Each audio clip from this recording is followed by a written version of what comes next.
So last night was the 2023 Royal Rumble, and well, I got a chance to watch it, and because I haven't been watching very many pay-per-views due to my work schedule, and I gotta say this is a pretty solid show.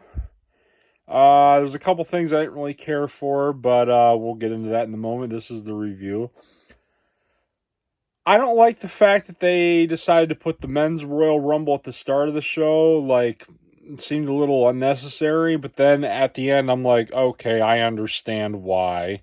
Like, what they ended with was much better, I guess. Well, not really. Um, let's see. I definitely the person who I wanted to win, obviously Cody Rhodes, was the right choice to win, and I think that this guy is going to be the one to dethrone Roman Reigns. And I personally think he's getting the whole Triple H returning from injury back in 2002 injury treatment. And I think he's white hot, and he needs to be the one to take one of the belts from Roman Reigns, because you have to strike the iron when it's hot, and this guy is hot. And like, you need to validate that at some point. Like what they should have done with Ryback all those years ago. Like, this guy was white hot, and they just never did anything with him. Same with Wade Barrett. I mean, back in, I think it was at 97, 98, something like that. Lex Luger in WCW was white freaking hot. And they took the belt off of Hogan and then gave it to Luger, because you have to validate that at some point. And yeah, you have to make sure that you have to let the crowd know that you have to validate their feelings, because you gotta, if they handpick somebody, you have to say, hey, listen, we hear you, like, we're gonna do something with this character, okay? But I digress. Let's see, the next match. I got a question. What is the appeal for Bray Wyatt? Like, seriously, what exactly is so great about this guy? It is so clear that he tries so hard to be the next Undertaker, the next Mick Foley. Like, it seems to me like all he's done so far is come out and cut these really weird promos. He wrestled one match, which was last night, and he wasn't even good. And, like, I'm sorry, but I don't get it. Like, there's something other people are seeing that I'm just not. Like, I get that the guy sells moves merchandise. I'll give him that. But, like, other than that, what exactly is there? Like, he takes forever to do anything, and it just, come on, like, get to the point already. Like, come on, today, Junior. But anyway, it seems like every single person who's ever worked with Bray Wyatt has come out even worse than before. I mean, his whole feud with Randy Orton, that was garbage. His feud, the Hell in a Cell match with Seth Rollins, that was garbage, so bad that he had to turn heel because everybody was hating him for it. Like, even though it wasn't his fault. Like they had a referee stoppage in a Hell in a Cell match, which is notorious for having, like, no DQs. Like, that doesn't make any fucking sense. Anyway, the next match, I think, was the Raw Women's Championship belt. I'm sorry, but I just don't really care that much about women's wrestling. It's not that I hate the women. That's not at all what it is. I just don't think it's very good. Like, they need to definitely work on making it better. Like, there's a couple people I do like. I like Becky Lynch. I like Rhea Ripley. I like those guys. Like, they actually act like stars, and they, like, behave and talk like stars and everything. But other than that, I don't really care about Bianca Belair. Like, yeah, she's pretty strong and everything, but her mic skills are trash. And don't even get me started on Alexa Bliss. She's doing the whole Bray Wyatt shit again, and I'm sorry, but this whole supernatural shit is just so weird to me. Again, I'll give Bray Wyatt credit. He's a very creative guy, but just some of the stuff that he does just does not work. Let me see the next one, the Royal Rumble, or the Women's Royal Rumble. Let's see. I definitely think that the right person won, Rhea Ripley, because Rhea Ripley definitely looks like a star. Like I like that she turned heel. That was great.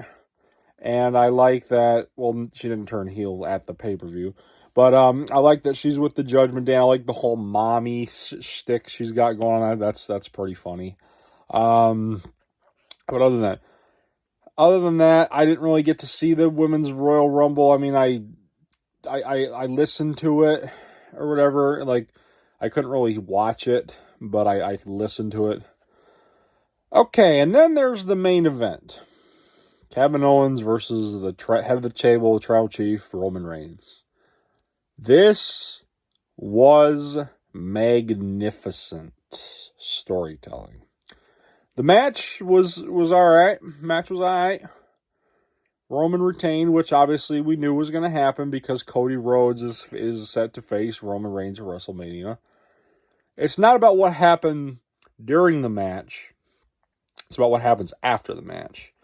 So this was Sami Zayn's little final test to get into the Bloodline to solidify himself as a Bloodline member. And Roman Reigns was magnificent in this. He was a dickhead. He was mean. Like, he was basically acting like a mafia boss. He's like, I loved you, Sami. I brought you into my family. I treated you good. We did all this for you. We did that. Like, this is some Class A gaslighting and narcissism right here. And I'm like, magnificent. So he gets handcuffs out. Paul Heyman gives him handcuffs. He handcuffs Kevin Owens to the ropes. And the Usos just keep kicking him and kicking him and kicking him. And then they're about to give Sami Zayn his little his lei or whatever, his necklace. And they decide, Roman's like, he's like, no, here, I'm gonna hit. He was gonna hit Kevin Owens with a chair, and he's like, no, here, Sami, you do it. And Sami stepped in before he was about to hit him with the chair. He's like, hey, listen, you don't need to do this. Then he hands a chair to Sami. Sami takes a chair and whacks him in the back with it. The crowd pops. I don't know if you know this about me, but I am a massive sucker for large crowd pops in wrestling. Like, everybody was excited. Like, he finally turned face and turned against the Bloodline, and then they just started whooping his ass. And this was magnificent. I cannot wait to see what happens next. Which is something I haven't said about wrestling in a very long time. And the next part that got me was Jey Uso walking out too, because like I knew that Sami was probably gonna get, like, something was gonna happen with Sami, but like I didn't know that Jey was gonna be like, hey, look, I don't want no part of this. I'm out of here. And that was good. Like they had the entire arena chanting "Fuck you, Roman," and I'm like, my God, this guy is a magnificent heel. Him turning heel was probably the best choice for him. Like, this guy, he was right. He's in God mode now. Like, this is magnificent storytelling, and I cannot wait to see how this unfolds over the next few months leading into WrestleMania. Oh, and it's great to have Pat McAfee back, because some of his reactions to stuff was hilarious. Like, I love how they're still making fun of Top Dollar. It's funny. But yeah, this was a pretty solid show. Like, I always remember, I never forget to miss the Royal Rumble. Like, there's always a couple shows that I never forget to miss, and that's WrestleMania, obviously. Then there's the Royal Rumble. I watch SummerSlam, and then Survivor Series, like the big four. I watch those. But anyway, I'm really happy about the way that this went down. there wasn't really a whole lot of legends in the. There wasn't very many legends in the Rumble. Like they had Booker T and everything, but like not a bad Rumble. But yeah, like I said, I'm looking forward to the Bloodline. I acknowledge the Tribal Chief, but yeah, I can't wait to see what's going on tomorrow on Raw, and I want to know how Cody Rhodes is going to come into all of this, considering he's just punched his ticket to WrestleMania. So don't forget to subscribe for more content. Drop a comment in the comment section below. If you enjoyed this video, leave a like as well. Hit that subscribe button. And I'm sure Kevin will probably be making a video on this as well, so be sure to watch him as well. So thank you very much for watching OTTR today. Have a nice day, and we're going to be making more content soon. And that's not just my opinion, that's a fact of life. Yeah!